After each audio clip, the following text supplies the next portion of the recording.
Docteur Haddad, dans ce module 2, nous allons voir l'apparition des maladies et il est intéressant de vous demander votre opinion, votre point de vue.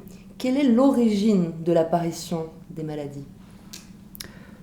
Alors, comme disait Hippocrate, l'apparition des maladies est due au choix que vous faites dans votre alimentation. Le choix que vous allez faire dans votre alimentation va soit améliorer la qualité de votre microbiote, soit le perturber, le rendre malade, voire le faire disparaître. Au moins, tout en partie. Je vous rappelais que tout à l'heure, nous avions évoqué la disparition d'un tiers des Bacteroides lors de l'ingestion d'un McDonald's. Et ceci a été prouvé scientifiquement par 2 chercheurs. Je vous rappelle, je vous donne leur nom. C'est le professeur Delzen, réputé internationalement, qui a eu les honneurs de l'État belge au mois de septembre, avec son collègue, le professeur Cani, sur le travail qu'ils ont fait sur le microbiote. Mais depuis, leur voix s'est éteinte. Depuis 2008, où ils ont prouvé l'importance du microbiote, Bruxelles a orienté la recherche vers d'autres choses. Donc, actuellement, puisque nous n'avons pas de choix possible autre qu'améliorer votre alimentation, choisir son alimentation va, oui ou non, entraîner des maladies. D'accord. Et donc la maladie est provoquée par l'inflammation de la muqueuse de l'intestin. C'est bien ça ? L'inflammation, destruction, je vais vous expliquer un petit peu ça plus tard. La nature est bien faite. Elle a prévu 4 barrières. 4 barrières différentes pour s'assurer que rien ne va passer. Comme un château fort, avec les tours, les murailles, le pont-levis et les douves. Donc un être humain se baladant dans la forêt a de quoi se protéger contre tout ce qui est dangereux. Je vais vous expliquer un petit peu par un schéma comment les choses sont possibles. Que sont ces 4 barrières ? Nous allons le voir de suite. Comment ces barrières vont nous défendre et quels sont les objectifs de chacun. Ok ? D'accord. Venons à ce schéma que je vais vous montrer de suite. Je prends mon ordinateur et vous allez pouvoir suivre ma petite souris qui va vous indiquer exactement où se trouvent ces différentes barrières.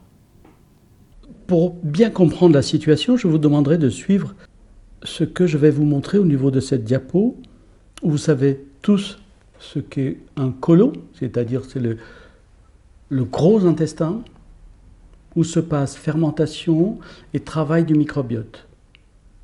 Et nous avons pris 2 parties. Une partie qui est ici, suivez ma petite flèche, cette partie est la partie saine de l'intestin. Ok, et là, de ce côté, nous avons la partie malade, qui va ici jusqu'ici. Je vais commencer par la partie saine. Ici, vous avez toutes ces petites bactéries. On avait parlé de 3 familles qui composent le microbiote. Firmicutes, Bacteroides et Actinobacteroides. Tout ceci forme 1,5 kg, 2 kg de masse bactérienne que tout à chacun a au fond de son côlon.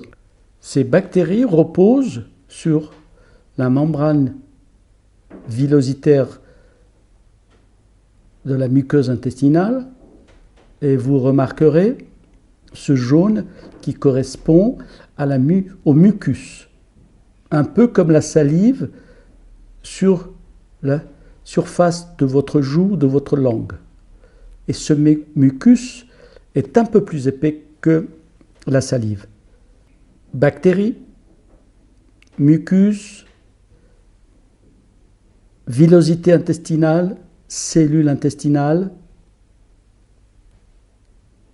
et chaque cellule est reliée à sa voisine par 2 types de ponts intercellulaires qui permet à cette muqueuse intestinale d'être rigide et solide. Ensuite, nous avons les cellules lymphatiques, les ganglions lymphatiques qui se trouvent de l'autre côté de la membrane. Je vous rappelle que les aliments arrivent par ici. La bouche étant là, et ça descend progressivement, les aliments descendent progressivement pour être absorbés, passer ces filtres et rejoindre le sang que vous avez ici. Ok? Alors, ces 4 choses que je viens de citer, les bactéries, le mucus, les cellules et les ganglions forment 4 moyens de défense pour lutter contre les aliments ou les corps étrangers qui sont dangereux pour notre organisme. 4 barrières, 4 défenses. Mais parfois, les barrières ne résistent pas parce que l'agression est trop forte. Lorsqu'on prend des médicaments, c'est chimique, c'est trop fort pour que l'intestin puisse résister. Les corticoïdes, d'autres microbes peuvent être aussi très agressifs. Insistons énormément sur les métaux lourds et les toxines, sur lesquels nous reviendrons au cours des vidéos suivantes. Et là, je vous parlerai aussi du scandale du bisphénol. Le bisphénol est une substance chimique que nos bébés, et peut-être moi-même, avons été sucés pendant des années. Et ce bisphénol est ultra dangereux parce qu'il attaque l'ensemble de ses défenses et il est plus fort que ses défenses. C'est-à-dire qu'il arrive à sectionner la cellule que vous voyez ici. Il arrive aussi à les séparer parce qu'il y a une action sur les fameux ponts que je citais tout à l'heure. Toutes les jonctions peuvent être détruites par le bisphénol et il finit par attaquer les cellules lymphatiques qui rentrent dans un débordement d'activité jusqu'à obtenir les maladies auto-immunes lorsqu'il y a un accroissement énorme, important d'anticorps qui finissent par attaquer notre propre organisme. Un intestin sain, ici, un intestin malade qui finit par rompre et par laisser enflammer nos défenses immunitaires. Qu'obtient-on à la fin? Cette brèche de la barrière intestinale va se répercuter sur la barrière entre le sang et le cerveau. Les produits toxiques vont aussi pénétrer le cerveau de façon anormale par perforation. La toxicité va se répercuter par les voies sanguines. Les produits toxiques peuvent pénétrer dans cette voie sanguine et aller détruire d'autres organes qui se trouvent par là. L'inflammation est généralisée, elle peut se guérir, mais l'inflammation à cause des systèmes lymphatiques est plus compliquée à soigner. Plus compliquée parce qu'il y a un emballement du tissu lymphoïde et sécrétion très importante d'anticorps qui, dans l'emballement, vont venir attaquer la substance toxique ou le corps étranger, n'y arrivant pas, et leur système de régulation a été faussé, vont finir par attaquer d'autres organes ici ou ailleurs. Et là, ce sont les maladies inflammatoires auto-immunes, dont la plus connue étant la thyroïdite d'Hashimoto.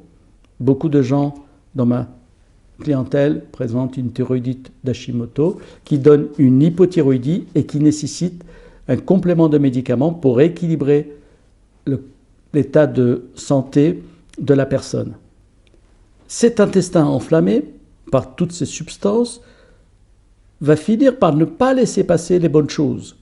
Et donc nous allons nous trouver dans un déficit en nutriments, malabsorption des substances essentielles à notre organisme, et tout cet état inflammatoire qu'on appellera aussi dysbiose, parce que le premier qui va disparaître, vous le voyez, les bactéries ici n'existent plus. Ces fameuses, je vous avais cité dans la précédente formation que, par exemple, un seul McDonald's peut détruire un tiers des bactéries, des bactéroïdes. Et donc, si vous renouvelez l'opération en multipliant les McDonald's et les sandwichs grecs, etc., vous allez finir par détruire la quasi-totalité des bactéroïdes. Et voilà. Donc, nous ne retrouvons plus ici le système de défense que tout un chacun doit avoir, comme ici, système de barrière qui nous permet de survivre et d'être en bonne santé. Voici l'explication d'un intestin sain et un intestin malade. Je vous demanderai régulièrement de venir revoir ce schéma pour que vous puissiez rééclaircir vos idées et savoir où se trouve le point d'attaque du corps étranger ou de la substance toxique, le plus dangereux étant ce que je vous ai donné tout à l'heure, le bisphénol qui arrive à tout détruire sur son chemin. D'autres sont un peu moins dangereux, je veux dire, et auront moins de points d'impact. Le bisphénol étant aux 4 niveaux. Voilà. Donc revenez de temps en temps à ce schéma pour bien comprendre ce que nous allons dire le long des différentes vidéos qui arrivent. Donc vous venez de voir l'explication de ces 4 barrières. Donc si un être humain, il y a 5000 ans, se balade dans la forêt, se balade sur une rivière pour pêcher quelque chose, dans une prairie, sa protection interne va l'aider à se défendre contre tout ce qui va manger de bien ou de mal. Ok ? Mais, imaginez cette même personne qui a sauté les siècles et qui est arrivée là dans un supermarché. Les 3/4 des choses ne sont plus naturelles. Tout est en boîte. Ce sont des produits manufacturés, broyés, j'allais dire lessivés, par tout ce qui contient de bien. Et par exemple, essayez de voir ce que contient une boîte de conserve. Vous avez la boîte de conserve,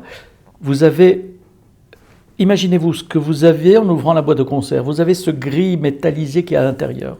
C'est un produit toxique. Les industriels, jusqu'à l'année dernière, nous ont dit « Non, c'est pas toxique, ça passe très bien, ça va pas dans le sang. » Je reviendrai tout à l'heure sur les produits toxiques dans un prochain séminaire, dans un prochain module. Ce produit qui est à l'intérieur de la boîte, c'est du bisphénol. Ces 4 barrières, chacun des produits qui se trouvent dans ce supermarché va attaquer à un niveau différent cette barrière que vous avez tous. Le mucus, il peut être irrité par les simples produits, une vulgaire gastro-entérite après un repas par exemple. Il va juste faire partir les premières couches tout simplement parce que le produit était plus ou moins avarié. C'est pas trop grave, vous allez être embêté une journée puis tout se remet en place. La deuxième barrière est plus grave. L'atteinte de la deuxième barrière est plus grave, parce que ce sont les bactéries qui sont collées à la muqueuse intestinale. La destruction de ces bactéries, je vous expliquais que ce sont nos gènes à nous, même s'ils sont étrangers, ce sont nos gènes à nous. Ce sont nos 99% de gènes que je vous expliquais dans le premier module. Okay ? Donc, si vous détruisez nos propres gènes, comment voulez-vous que ces gènes, s'ils sont attaqués plus ou moins gravement, vont pouvoir transmettre des informations? Sachez que ce soit clair, que lorsque vous produisez une hormone, une enzyme ou une substance quelle qu'elle soit, elle va se faire en collaboration entre le microbe qui est collé contre la paroi et les gènes de la cellule digestive. C'est ensemble qu'ils vont travailler. C'est ensemble qu'ils vont synthétiser une molécule, quelle qu'elle soit, pour l'envoyer dans les 4 directions. Cerveau, cœur, foie, etc. jusqu'au bout de nos doigts. Jusqu'au bout de nos articulations. Parce que c'est une chose très récente, depuis 2 ans à peu près, que nous savons que l'arthrose, ce n'est pas simplement le poids, l'usure. On le voit de plus en plus chez les sujets jeunes, même de 15-18 ans, une usure des os. Peut-être un peu obèse, mais ce n'est pas le poids qui va entraîner de l'arthrose au niveau de votre épaule. Ce n'est pas possible. On veut bien expliquer qu'il y a de l'arthrose par le poids au niveau du genou, mais on ne peut pas l'expliquer pour l'épaule ou pour le cou. Il n'y a pas de poids qui repose sur le cou. Donc s'il y a l'arthrose à ce niveau, c'est parce que la petite bactérie avec la cellule n'a pas pu envoyer la bonne information pour équilibrer notre corps. La troisième attaque que peut subir l'intestin, elle est très connue. Hélas, la France a été très en retard là-dessus. Les Américains avaient prévenu l'Europe, attention, ce que les produits fabriqués avec du bisphénol sont dangereux pour les nourrissons. 8 années d'inactivité du côté européen. Nous avons volontairement, je ne veux pas revenir à l'histoire du sang, de la contamination par le sang, mais il y a toujours un retard au démarrage. Et ça, c'est très grave. C'est pour ça que tous ensemble, nous devons travailler, ne pas nous fier à ce que dit ou ne dit pas notre médecin. Je suis médecin, je me mets avec eux, mais il faut toujours essayer d'avancer. Et ce produit, c'est le bisphénol. Le bisphénol, c'était la composition de toutes les tétines qui étaient vendues jusqu'à il y a 3-4 ans, sans aucune prévention, tout en sachant que le bisphénol était dangereux pour notre intestin. Que fait le bisphénol ? Une équipe toulousaine avait déjà attiré l'attention. Le bisphénol, c'est une sorte de marteau-piqueur qui détruit tout sur son passage. C'est-à-dire qu'elle passe la barrière, la première barrière que je vous ai montrée tout à l'heure, le mucus. Elle attaque la bactérie, elle la détruit dans sa composition et elle perfore la cellule. Comme une véritable perceuse, elle a 2 points d'attaque. Son principe est d'attaquer au centre de la cellule. Elle la détruit au centre. Et elle a la finesse de couper les ponts qui réunissent 2 cellules. Vous imaginez bien ça. Donc, un produit chimique a cette particularité de pouvoir tout détruire sur son passage. Nous sommes là à la 3e protection de la cellule. Mais le bisphénol attaque toutes les protections. Venons-en maintenant à ce qu'on appelle le système immunitaire. 70% du système immunitaire se trouve logé sous la barrière intestinale. Ok ? Comme le dernier rempart aux agressions. Il m'a fallu du temps pour comprendre ça. Que cet intestin, aucun gastro-entérologue nous parlera de ça, que notre intestin est composé de ces 4 barrières, et lorsque ces 4 barrières sont touchées, vous allez avoir mal au ventre, vous allez avoir des troubles digestifs, vous allez avoir de la diarrhée, vous allez avoir toutes ces maladies que nous verrons tout à l'heure. Le plus grave est à venir. Lorsqu'un produit arrive à passer ces 3 barrières, il va arriver sur le tissu lymphoïde. C'est celui qui nous permet de nous défendre contre les allergies, contre tous les produits qui sont toxiques pour l'organisme. Ils ont comme rôle de fabriquer des substances pour lutter, des anticorps qui vont aller choper le produit, l'envahir dans sa cellule et le détruire. Ok ?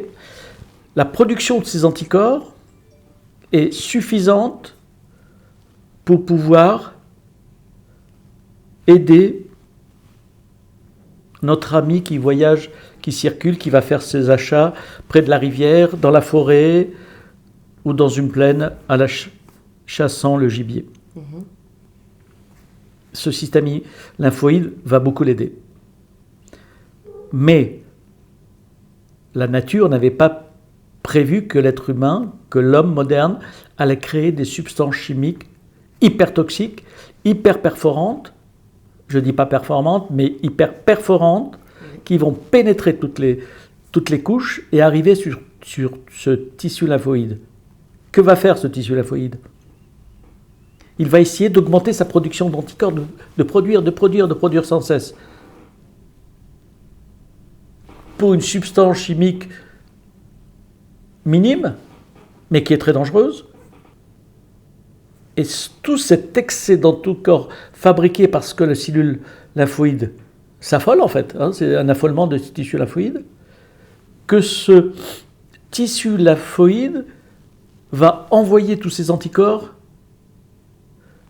dans l'ensemble de notre organisme.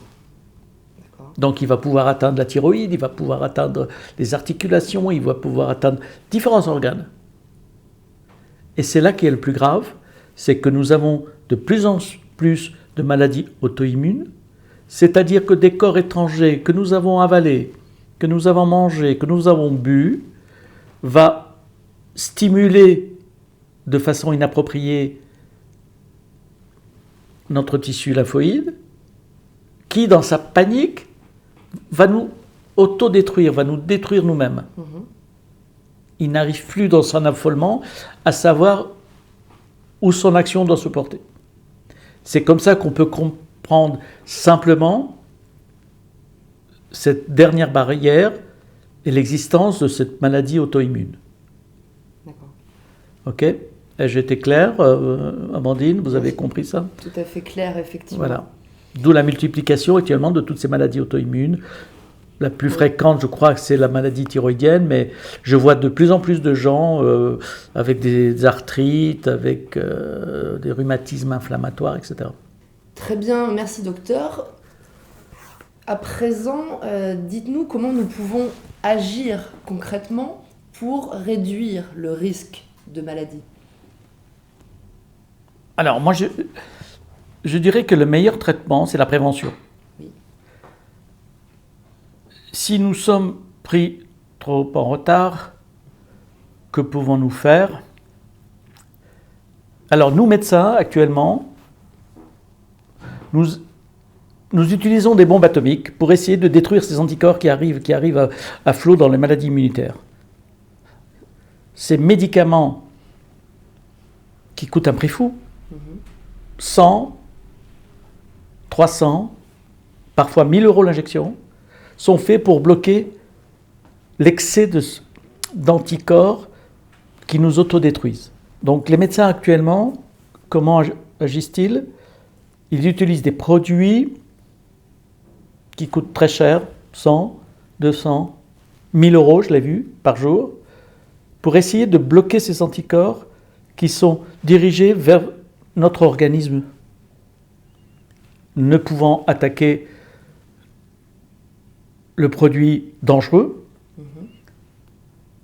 s'affolent et produisent donc des anticorps qui vont attaquer la thyroïde, attaquer les articulations. Ça. Donc, des sommes énormes sont dépensées pour ces maladies auto-immunes. Mais en médecine, c'est la prévention qui compte. Je vais faire un petit rappel peut-être pour la sécurité sociale pour comprendre pourquoi on ne nous aide pas dans ce sens. La sécurité sociale a été créée après la guerre pour soigner les maladies de ces personnes revenues de la guerre, tous ces gens bombardés. Donc le contrat qui a été établi entre la sécurité sociale et l'État, c'est de soigner. La prévention n'est pas prévue dans les directives de la sécurité sociale. D'où ce malentendu. Et il a fallu... Je ne veux pas rentrer dans la discussion, est-ce que les vaccins sont bien ou pas bien pour la santé, Mais le geste de vacciner, c'est un geste de prévention. Et on a eu du mal à faire accepter le remboursement de ces vaccins par la sécurité sociale. Parce que pour eux, ça ne rentrait pas dans leur cadre. Okay.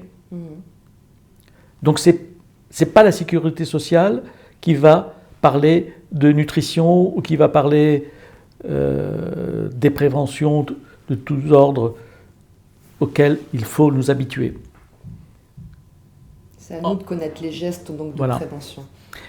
Pour ça aussi que les diététiciennes ne sont pas prises en charge par la sécurité sociale, qui est une erreur grave, puisque nous savons actuellement que c'est la nutrition qui entraîne toutes les maladies. Ne pas rembourser une diététicienne ou une nutritionniste, c'est se dire « je vais attendre qu'ils soient malades pour les soigner ». Exactement. C'est encore une hérésie sur laquelle je ne vais pas m'attarder plus que ça. Nous, à notre niveau, que pouvons-nous faire ? Il faut que vous compreniez certaines choses, que vous intégriez certains gestes. Il faut que ce soit un leitmotiv que vous avez en tête et qu'il faut vous répéter tout le temps. Oui. Quel est ce leitmotiv ? Alors, ce leitmotiv, on peut le synthétiser en 4 actes, en 4 décisions, en 4 actions. Rappelez-vous les 4 barrières. Le premier geste qu'on a à faire, même tous les matins, se lever et nettoyer son intestin, se détoxifier. Toute la nuit, il y a eu accumulation de produits toxiques et de déchets dans votre organisme. Le premier geste à faire, c'est de vous nettoyer l'intestin, c'est de détoxifier votre intestin. D'accord. Vous vous brossez les dents tous les matins. Il faut penser aussi à brosser votre intestin. Comment faire ? Bien sûr, vous allez me poser la question comment faire. Tout simplement un jus de fruits, un jus de citron. C'est le meilleur détoxifiant que la Terre ait pu créer. Un jus de citron tous les jours va détoxifier votre organisme tous les matins. Il y a bien sûr des détoxifiants qui sont plus précis, plus complexes. Nous verrons ça à un autre moment. Il faut donc nettoyer son intestin, ce que vulgairement on peut dire la détox. Il faut enrichir son microbiote. Si vous permettez, je vais faire une allusion à l'aquarium. Je pense que tout un chacun ici présent, à l'écoute, a eu dans sa vie un aquarium. Il faut donner à manger à vos poissons. Ces poissons, c'est l'équivalent de nos bactéries que nous avons dans notre intestin. Et nous allons revenir tout à l'heure là-dessus. Il faut aussi les stimuler. Et il faut aussi enrichir votre organisme. Ce sera les aliments alcalins ou les super aliments que nous verrons tout à l'heure dans un prochain séminaire, dans un prochain module. Détoxification, enrichissement, stimulation et choix d'aliments idéal pour nous, pour notre santé, pour notre survie et pour un vieillissement dans les meilleures conditions possibles. Voilà comment on peut résumer les 4 gestes à avoir tous les jours. Très bien. Qu'est-ce que nous devons absolument retenir de ce module 2, Dr Haddad, sur l'apparition et la prévention des maladies ? Donc revenons sur la prévention. Ça va très loin la prévention. On sait actuellement qu'un qu'un fœtus dans le ventre de sa mère va être influencé par les bienfaits alimentaires de sa mère ou les bêtises que fait sa mère. Si sa mère a un excès de poids, un excès de sucre, ça va impacter sur les fœtus. Donc la prévention doit venir in utero. Et je vais dire avant l'idée d'avoir un enfant. Parce que l'acide folique, important pour la synthèse des neurones, doit être pris dès la décision d'avoir un enfant. La nourriture est très importante pour le développement du fœtus. Si le corps de la mère n'a pas assez d'acide folique, le bébé risque d'avoir des maladies graves comme la spina bifida. Le fait de prendre de l'acide folique avant la grossesse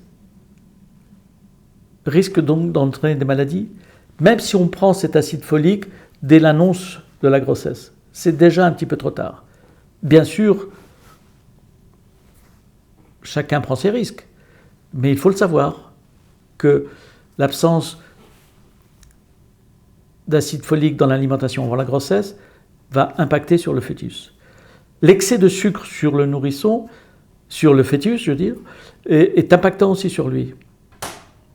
Tout ceci, donc, pour vous montrer que la nutrition est fondamentale dans le développement de l'être humain.